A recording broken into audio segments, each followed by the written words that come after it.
Hey YouTube, Corlash1990 here, and today I'm going to be opening up 10 packs of the WARS TCG from the Nowhere to Hide booster set.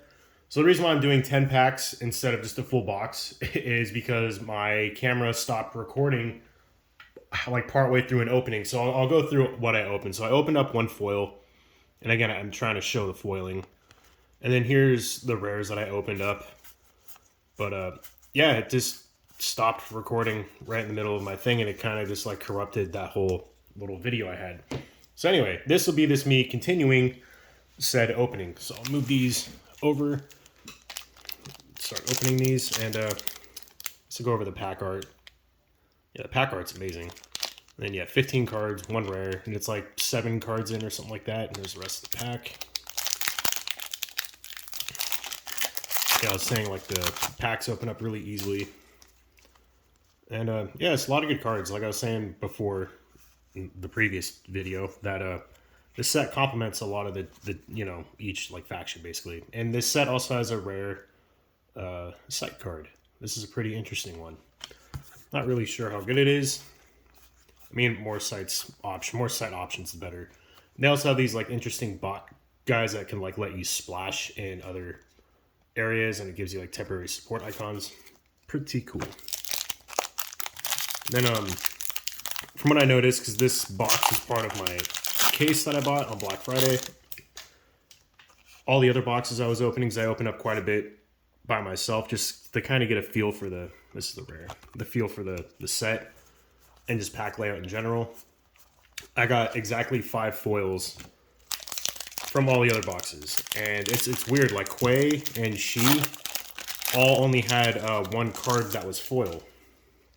Like not just one foil, but like this is an example. If this was the foil, this was the only foil I opened for that faction. Same with Quay. Like if this was foil, that was the only card I ever opened up foil. Whereas all the other ones, this is an interesting rare card by the way. 7 cost is kind of ridiculous though. But like all the other factions had at least like 3 or 4 different foils. I don't know. I don't know if I have like an error case on that, or if that's just how the set was.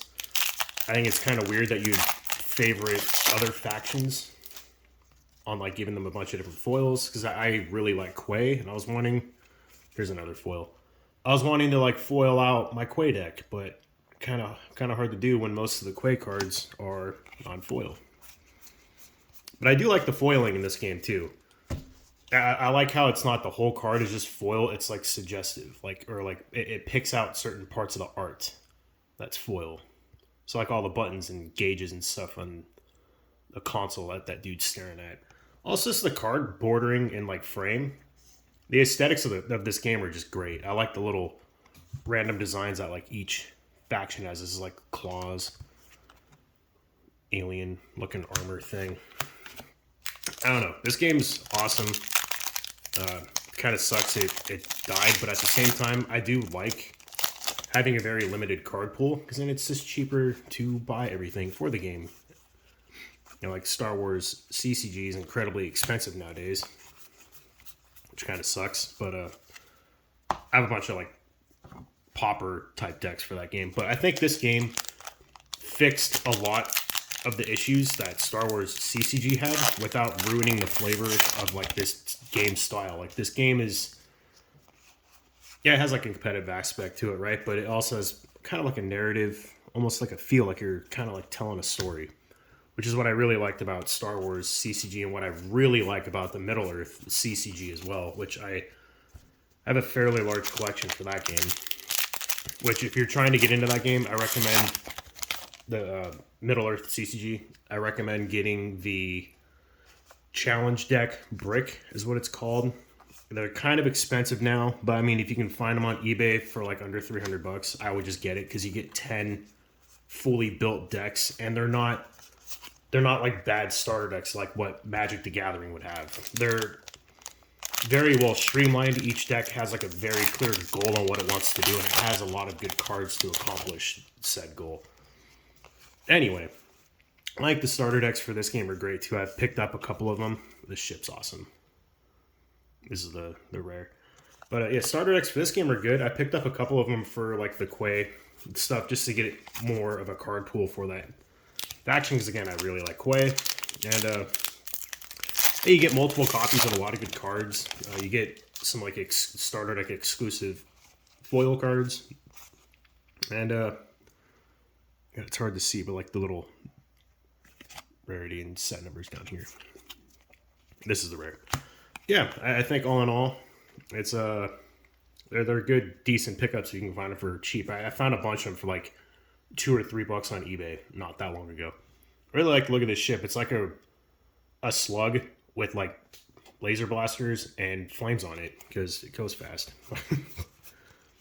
This card's amazing too. This is one of my favorite cards in my Quay deck. It's so good. It's just inverting your stuff instantly.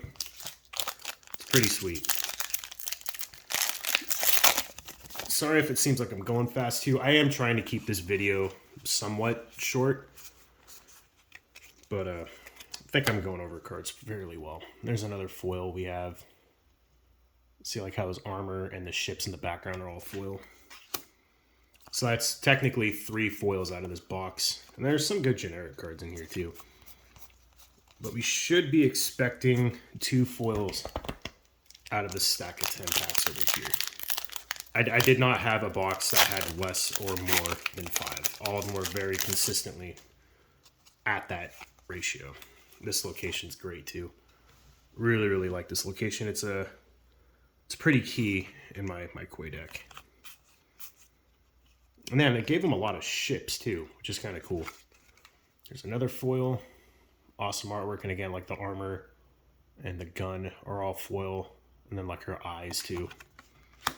Yeah, as you can see, like this faction has 2 different types of foils. I think this one has like, again, I think they all have like 3 or 4. And then Quay and she have 1, which is odd. And the cards they chose to be foil were a little odd in my opinion too. Again, I don't know if that's like an error thing. If someone knows, you know, feel free to let me know in the comments down below.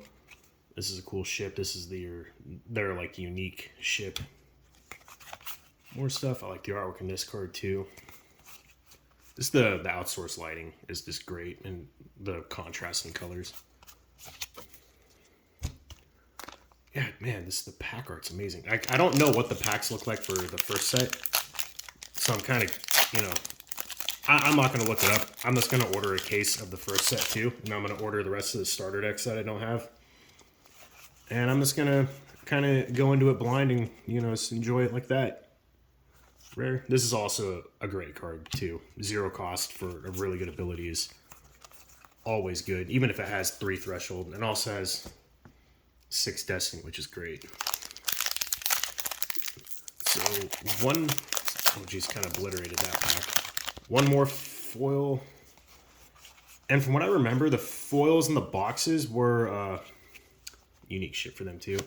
They were all roughly in the same spot too. I don't remember where, but I want to say either the left or right had more foils in the others, and there was like 3 or 4 packs down, and then like 5 packs from the bottom is where the foils were.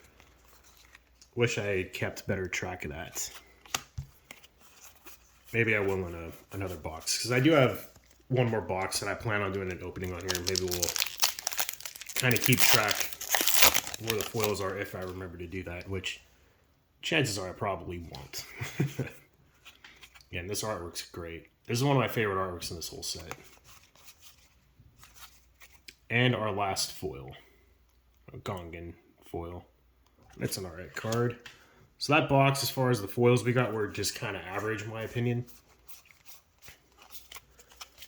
I noticed I'll put this down here. The Quay and She foils, really, really tough to open. Out of my case, I only got, I want to say 2 of each of them so far. I mean, I do have 1 more box left, but so far it's just 1 of each. It's an interesting card. This is a really good location for the Gongan decks. I really hope I'm getting these. It is. It's okay. Hopefully I'm not mixing up the names of the different, you know, factions. Still very new to this game. I think I've been saying them right, though. And yeah, I'll plan on, like I said, getting more boxes for the first set, and I'll do openings for those. But I'll do more openings from that case compared to this one, where I opened up 10 boxes on my own, and then yeah, I'll probably pick them up like next month or something, and then like a box a week kind of a thing. This card's amazing if you can get it inverted. A 4/4/4 stat line immune to attrition is kind of nuts. That and that artwork is just great. This is a decent card too. I like the artwork on this too. Very vibrant and is very stylized. Again, some of the artwork for this game is not really all that great. I think some of the Gongan cards are a little... I mean, it's okay. But some of the Gongan cards are a little... The quality... Or the... I shouldn't say quality. That sounds rude. The art style doesn't really match the rest of it. This is more like serious looking. And some of the Gongan stuff kind of... Almost has like a sillier kind of a... anime-y style art. Not particularly my favorite. This is a good ship, though. This is also a great location. Another good generic card. The bots. And our last pack. So again, probably won't be getting a foil because every box has been 5 foils. Let's see what we get. Cool artwork on this card, too. Again, I like really dark, creepy, edgy art. And the rare is, I think this is the rare. Yeah, this is a good card though. She have really good characters and stuff. And yeah, that's 20 packs or the remains of my box. You know, here's the rest of the rares to kind of show you the ratios and whatnot. This is a cool card. But yeah, again, if you're curious about getting into this game, you know, if you're watching this and you have no idea what this is, I recommend getting into this game because, I mean, I got these boxes for $10 a piece during Black Friday, but generally they're 20. Still, $20 for a booster box is pretty dang good. And you can easily build a deck for each faction out of just one box, in my opinion. It won't be probably the greatest, but get a box, $20, build 5 decks, kind of get a feel for the game and everything, and then just go from there, you know? I think it's a good investment. Or you can, you know, spend like $4 and get a starter deck, you know, buy 2 of them. And again, here's all the foils. The foils look great. And I think the starter decks you get, depends on what set they came from. You get like 2 to like 4 foils or something like that for each starter deck, something like that.